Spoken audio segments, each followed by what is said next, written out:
On dit souvent que la mode est un cycle permanent. Aujourd'hui, les années 80-90, c'est tendance. Entre nostalgie et découverte, tout le monde s'y retrouve. Un reportage de Charles Offsès et Guillaume Dazda.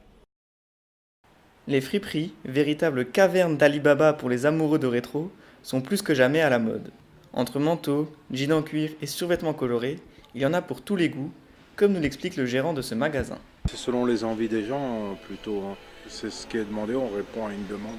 On a un peu tout type de clients parce qu'on a quand même des articles qui s'adressent un peu à tout le monde, quoi. La dominante, c'est vrai que c'est les années 80-90, mais on a des choses aussi un peu plus classiques. Les vêtements ne sont pas les seules vieilleries qui reviennent sur le devant de la scène.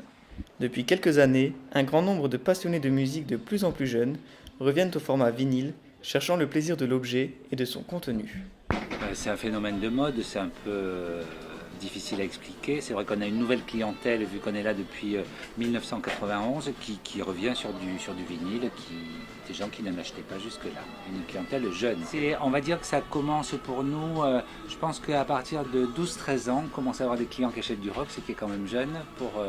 Et puis après, ça va jusqu'à... Bon, bah, il n'y a pas de limite. La fréquentation des disquaires augmente, et avec elle, le plaisir de fouiller, d'être surpris, nostalgique, et d'être conseillé par un vendeur enthousiaste. Ainsi, l'an dernier en France, plus de 2 millions de disques vinyles ont été vendus. En 6 ans, ce nombre a quadruplé, signe que le vinyle continue à creuser son sillon.